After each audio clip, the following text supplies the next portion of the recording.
Welcome to the OMD TV and podcast show, the place to be to grow and scale your business. Now, through our show, we like to give our audience some tips and strategies on the successful ways that they can use to grow and scale their business. And we also like to share success stories of people in the industry who are generating more referrals, more patients, more income, more revenue, more profit.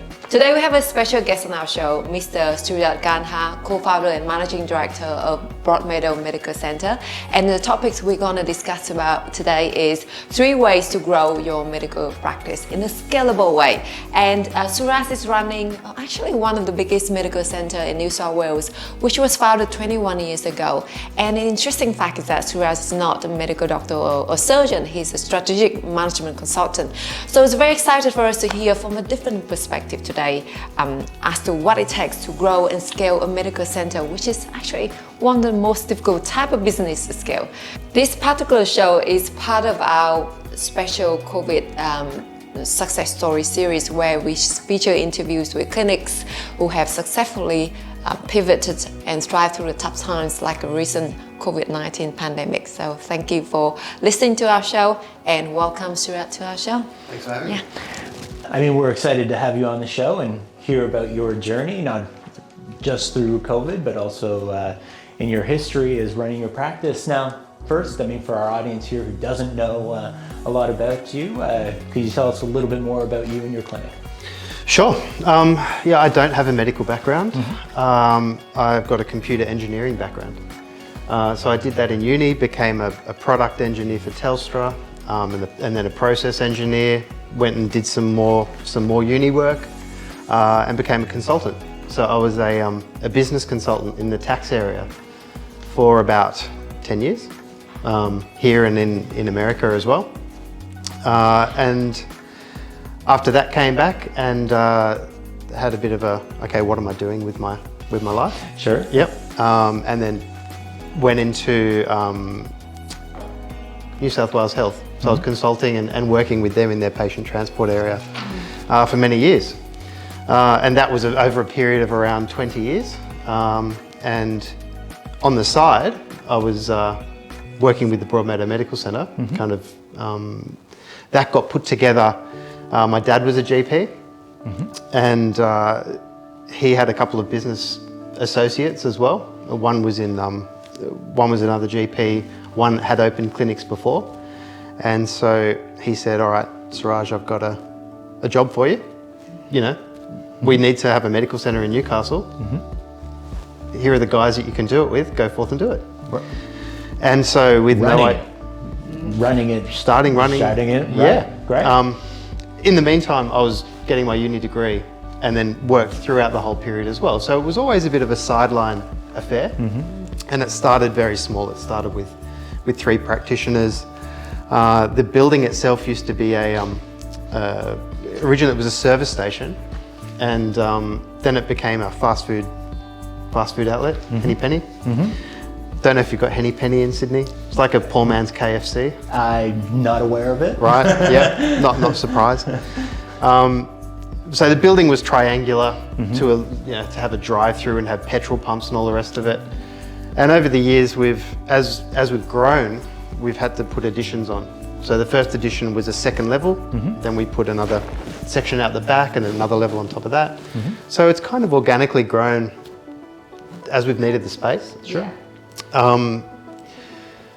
Yeah, and then a few years ago my wife got an opportunity to move to Japan for 4 years for work. Right. And so I left my job at New South Wales Health and was able to focus on the business more than I ever have.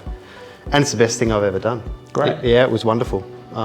Great. Yeah. And so what type of services do you offer out of the clinic? We've got GPs, so we've got 10 GPs. We've got allied health, who are tenants. So we've got pathology, we've got physio, we've got pharmacy.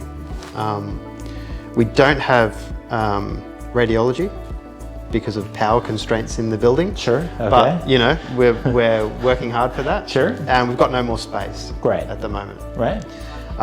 So in terms of what do we offer, standard GP clinic service offerings.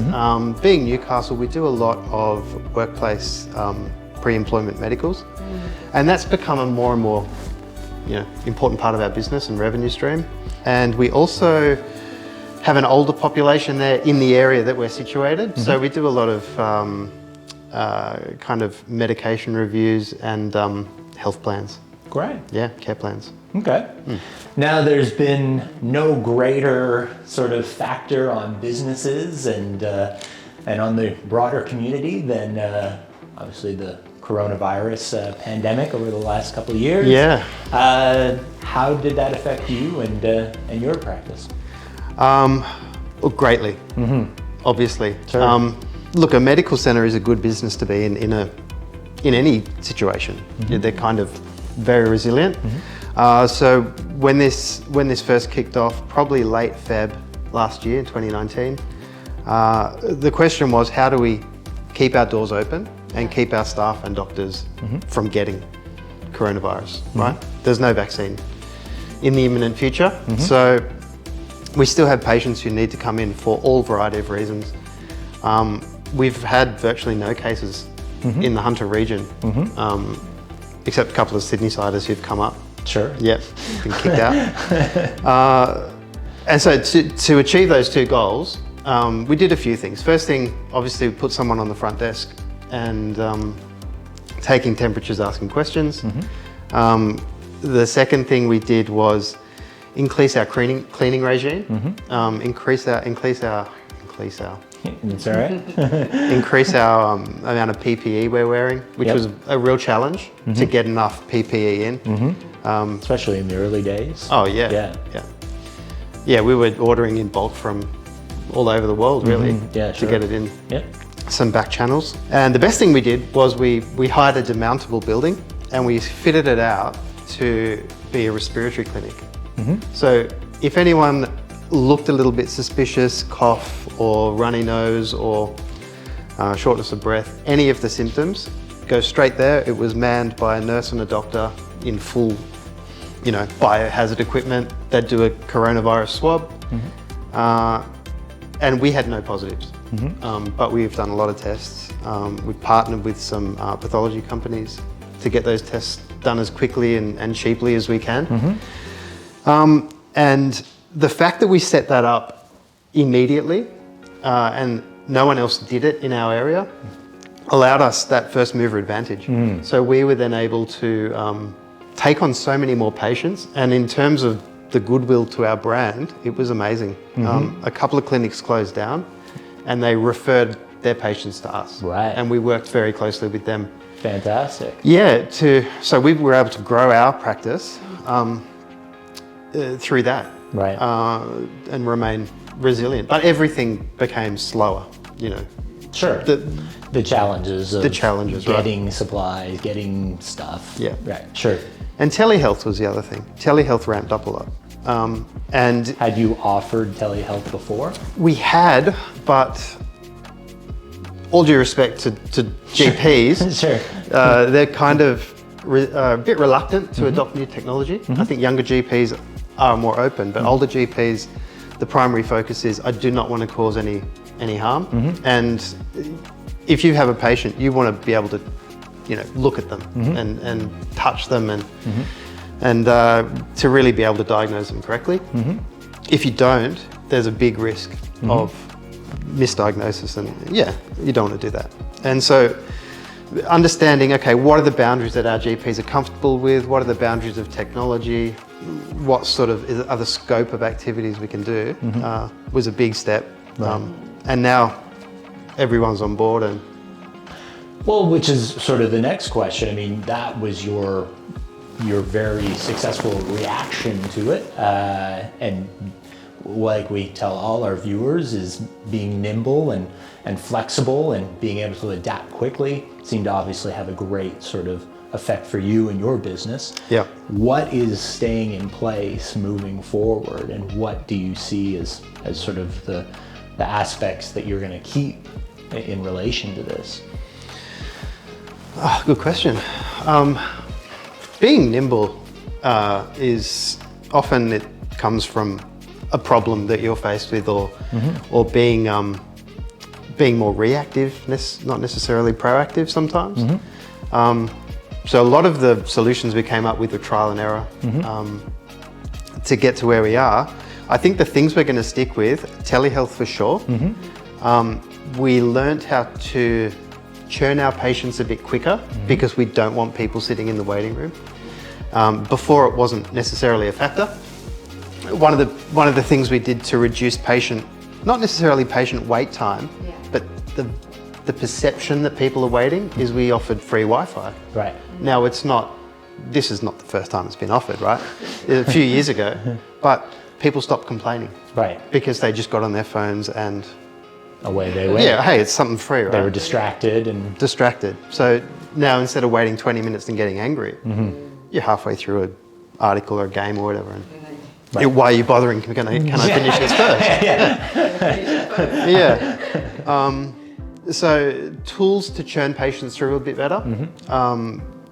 Proactive SMSing has been pretty good. So if we're running late, your doctor's running 10 minutes late. Sure. Don't come in for that. Right. And the respiratory clinic, we've talked over the last 3 or 4 months about getting rid of it. Do we need it? And we decided, it's a pretty good addition. Right. Yeah, I think it costs us $400 a month to hire it. Sure.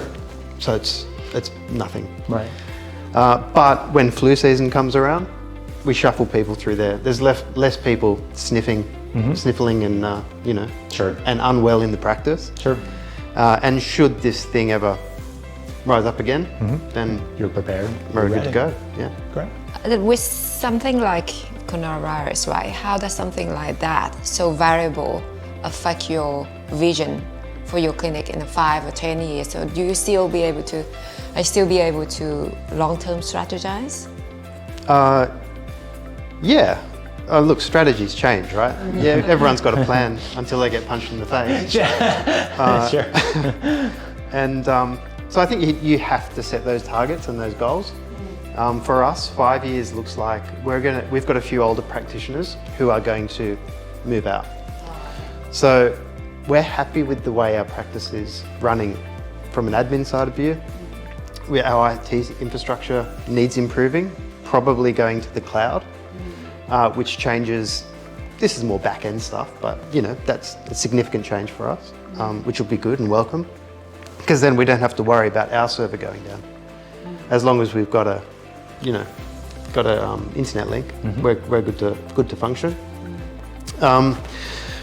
But the 5-year plan is to get younger doctors, new young doctors in to replace those doctors who are going to churn out by natural attrition. So the strategy for that, we've tried all sorts of things to recruit doctors over the years, from poaching good doctors in nearby clinics. A very good source is asking for a referral from our existing GPs. Do you have any colleagues or anything who would want to come and work for us? And then you have to work on your value proposition. So what makes this a good place? Why should a doctor work here rather than somewhere else? We've incentivized our staff, so we'll give you a bonus if you can get a new doctor in. But one of the most effective ways is through training, getting a registrar. And you get a doctor who's on a rotation. They come through and spend some time in the clinic. More often than not, they've stayed, and that's the really exciting part, because they change the culture and they change the dynamic. And if they try it and they choose to come back, and we choose to have them back, it just creates a really good collegial atmosphere, I think, and you get like a generational spectrum. So doctors of all ages, from the very new to the very old, and that's been important. Recruiters as well. We've never recruited a doctor through a recruiter. Oh, really? Okay. But we've approached them a few times. We never saw the value in it from a cost perspective, but there is value in it. It's kind of 25,000 up front, but that gets recouped. But we haven't had the need to do that. Sure. 15-year vision. Well, we run out of space, right? Yeah. So I want to knock the building down and build a big building there. Right. And then put a medical practice, put, maybe some aged care facilities up the top, maybe a day hospital, a real medical centre. The precinct itself we're in is transforming. And yeah, that's the 15-year. Because you are also, I guess, servicing a much wider audience than you were when you first started out sort of 21 years ago. That area, the people, the needs, it's probably changed quite dramatically. It has, yeah. Particularly the aged care landscape. That's changed a lot. Right. Workplace-wise, Newcastle still is not as industrial as it was 21 years ago. And it's as people realise what a fantastic place it is, more people are moving there. The university's growing, so you get a younger group there. That affects us because we're kind of nearby. Yeah. But yeah, I think we've just shifted. Yeah, people see a GP because they're not feeling well. People stay with the GP because it becomes their family doctor. It's someone you can trust. So it's up to the GPs to a large degree to build that relationship, and it's up to us to make the experience as painless as possible, right? Sure. Yeah, you see people now. Back in the day, when my dad was a GP in a small clinic, people would wait happily for 2 hours. Really? Yep, sit there, no complaints. There's magazines on the coffee table. This is what it is. This is what a GP is. And now you see, I myself get annoyed if I'm feeling a bit unwell, get online. I've got to wait an hour to see a doctor. Yeah. Right. That's for a booking, and then I turn up there. After 5 minutes, I'm like, what are you guys doing? Yeah. Right? Our attention spans have changed. Yeah. So catering to that's been a bigger change than anything else, I think. Sure. Well, going back to your point around scaling using doctors and just growing doctors who obviously help you sort of either bring in more people, offer different services, those types of things. Do you have any other sort of ideas around how you've effectively scaled your practice, other strategies that you've used? I think from a technology point of view, that's been a big factor for us. Right. When you talk scale, I mean, you can get more patients in through the door, but that's not ever been a problem for us.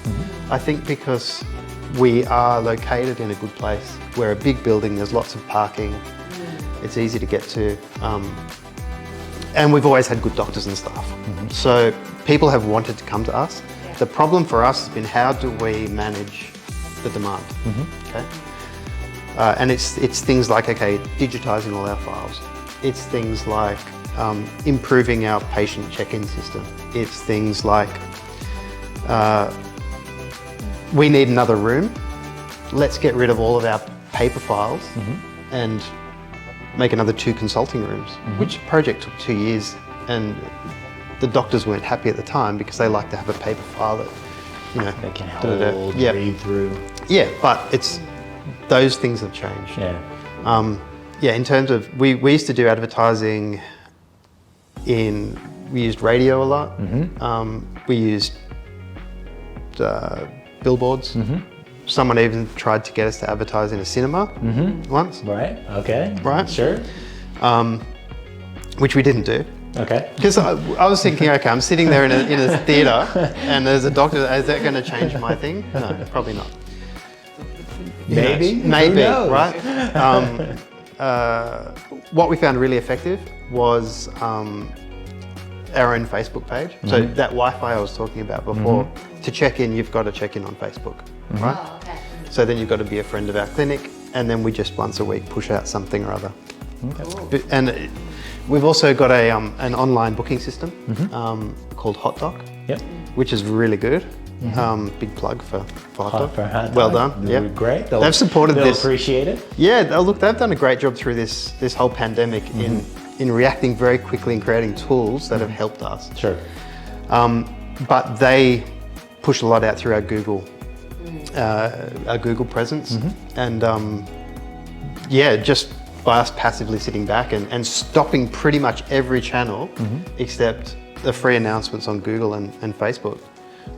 It's just grown. People have come from there. Okay. Yeah, and Hot Doc's been good in terms of they've done a lot of research about when the most effective time to advertise for a certain type of service is. So skin cancer skin checks, probably January. That's if you put an ad out in January, everyone's already been out in the sun for a couple of months, and they're like, I'm worried about that. Cervical screening, for some reason in April.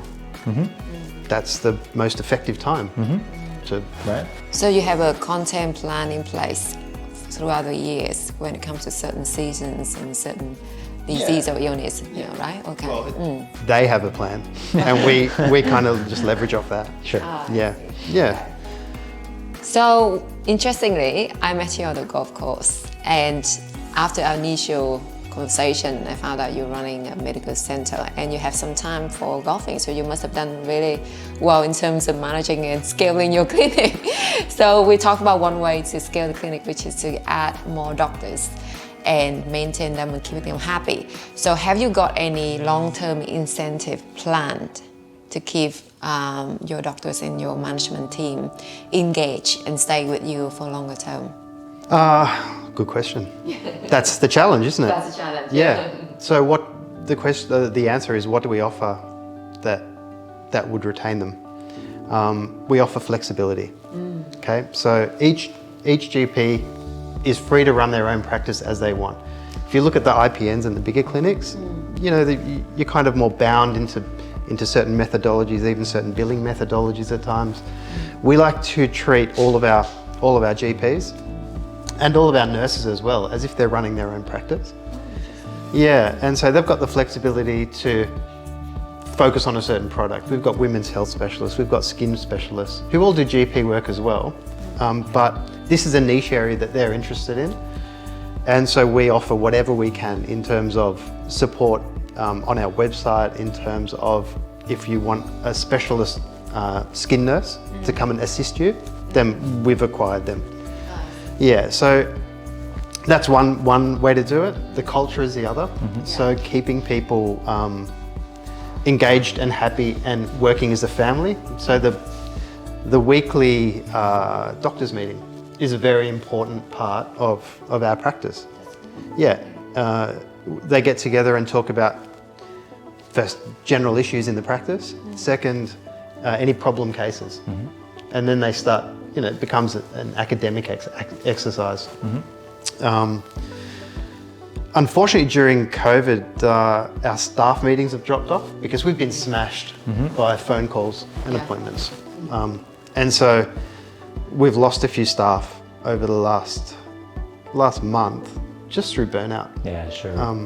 And it's hard to manage that because you can't, even if you pay them more, it doesn't matter. Like, you can only take so much, right? Yeah. I don't think this pandemic has affected anyone as greatly as it affected the medical community.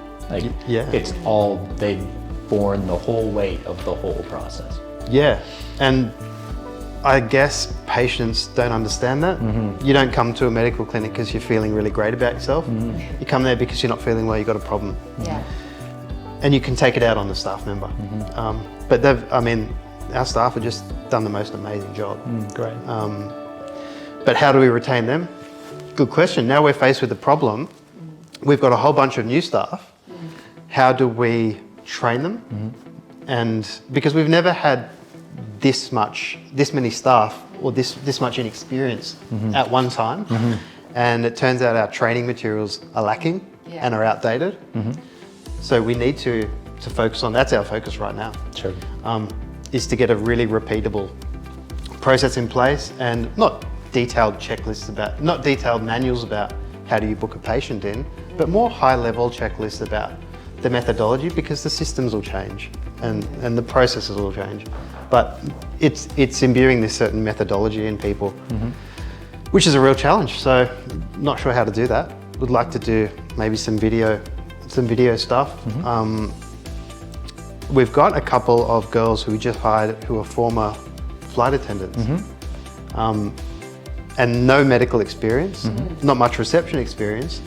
But if you're working in an airline, and you know, that's a pretty... You've dealt with a lot of people. Right. And a lot of situations. I mean, you're used to, okay, what happens when the cabin fills with smoke and you've got to get everyone out in 30 seconds. Yeah. And it's been interesting hiring people from different areas. That has kept the staff mix fresh. And now everyone's looking at problems differently.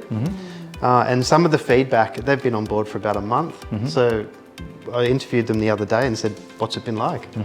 They said there's 50 ways to do things. You ask someone and they'll say, do it this way. Someone else will do it this way, someone else will do it this way. So we need to, which is a good and a bad thing, right?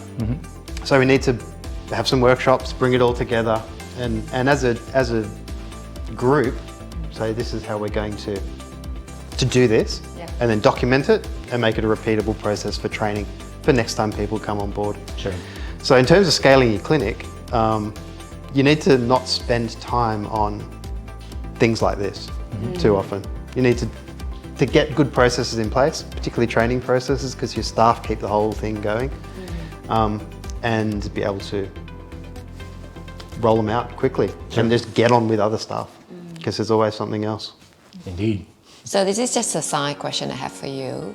Have you ever thought of the exit plan, or you know, selling the business in future? Because at some point in your life, you've got to think about, well, I want to do something else, right? And running a medical center for so many years is a challenge. And so, have you thought of things that you can do to make your business more sellable in the future? Yeah, we've been approached a lot of times actually. Oh yeah. Yeah, because we're big and you know we're attractive in terms of everything we've got to offer. Yeah. The question always comes down to what would you do with that money? Right? Yeah. Not that I've got so much money, it's not a problem, but this is a very good source of income as the building owner, which is, so I've got I'm a partner in this business, but the building is mine. So it's it gives you some security at least that the rent's going to get paid. Yeah. And as a day-to-day management thing, we've got a practice manager in there full time, and she runs the day-to-day really well. So in terms of the amount of effort that you have to put in now, certainly after being involved with it for 2 decades, you understand, okay, what needs to happen. I'm not going to make the training plan, right? We'll facilitate that through someone else. So in terms of the value for money, in terms of my time, effort, and the return we get, why would I sell it, right? Yeah, because the business is running well right now, and you still have passion for that, and you still want to contribute to the local community. Right. And how can you make it more saleable? That was the other part. Yeah, like how to increase the value of your practice. Yeah. So that's something. And have you ever thought of removing yourself from running day-to-day? You're not really running day-to-day operation anymore, but have you thought about removing yourself and have a management team in place to do all that, or you still want to get involved? I think I still want to get involved. Yeah.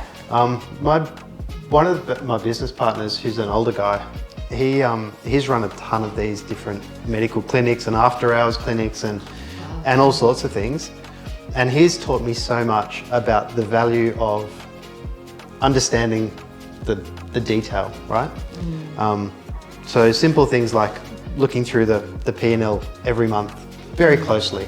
Okay, if someone says I want to make this change or that change, kind of understanding why, and the second you take your hand off the business, it starts to get away from you a little bit, and then practice managers make decisions that you don't understand, that may not necessarily be good for you as a long-term business, that may be good in the short term but hurt in the long term. So I like the idea of having my finger on the pulse, and I also like the idea of having this long-term revenue stream, hopefully, that will benefit my family when, you know, we retire and don't have salary income anymore. Sure. Yeah. And maybe sell it then.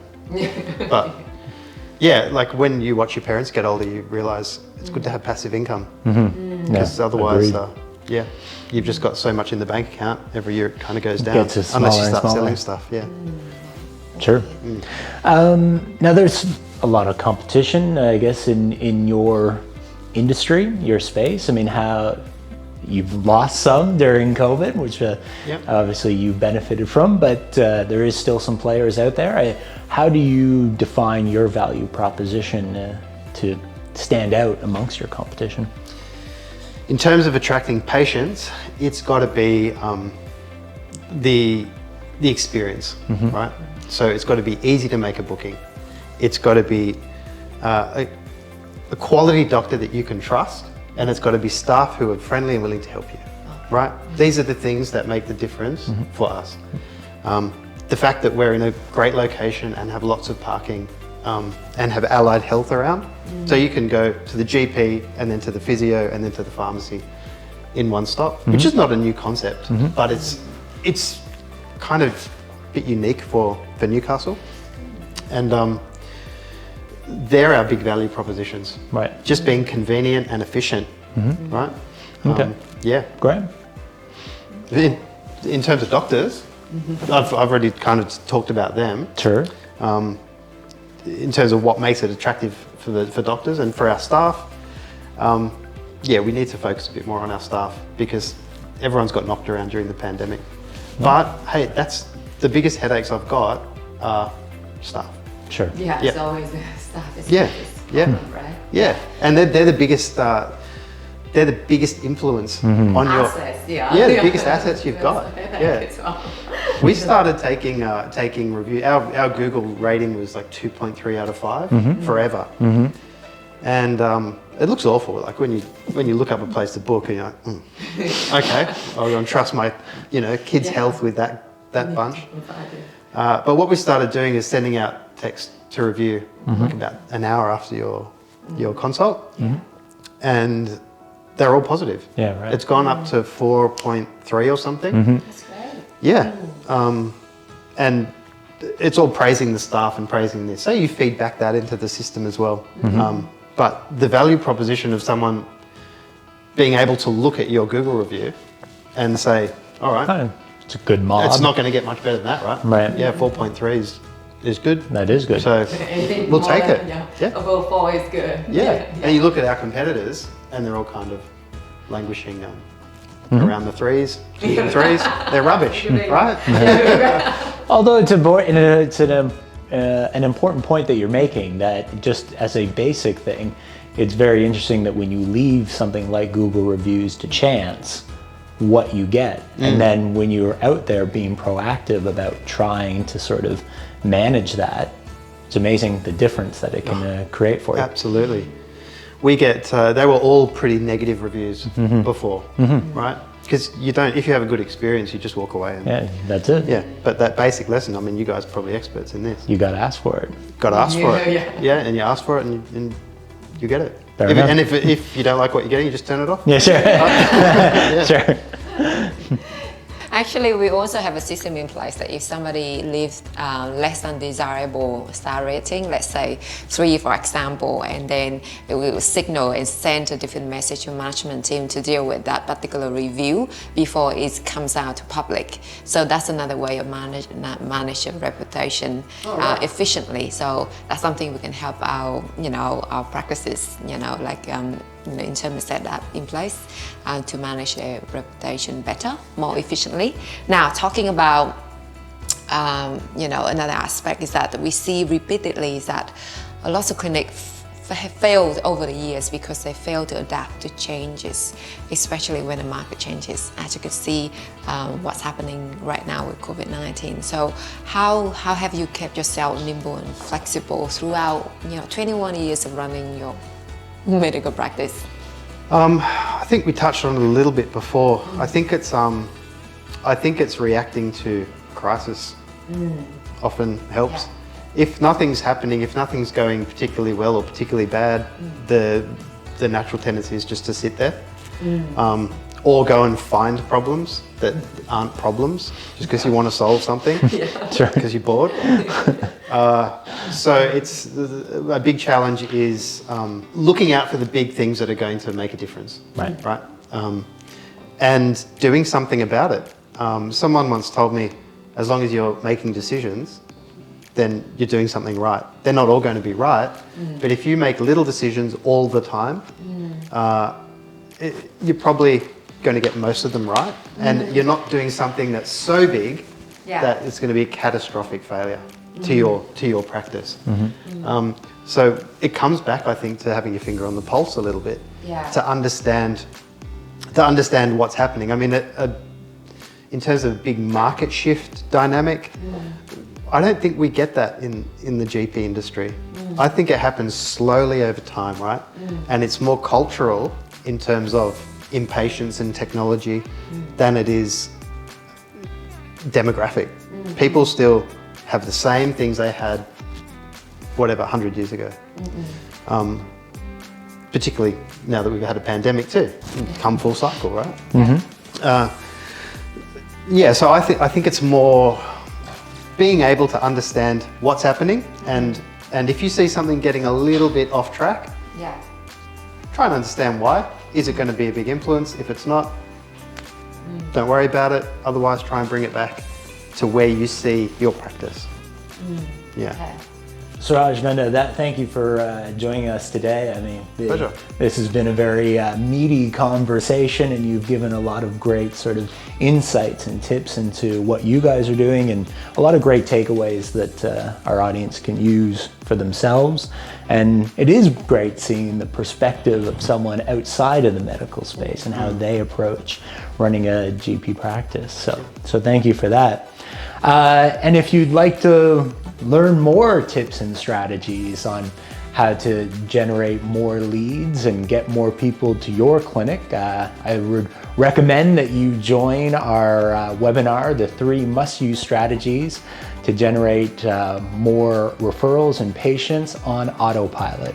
Just spending 1 hour with us in that webinar will help you to master the fine art of bringing more patients and referrals to your clinic and generating more business for you. So I will leave a link for that webinar in the show notes below.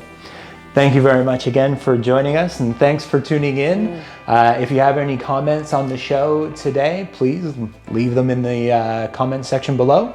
Otherwise, we look forward to seeing you at the next show. Bye for now. Bye for now.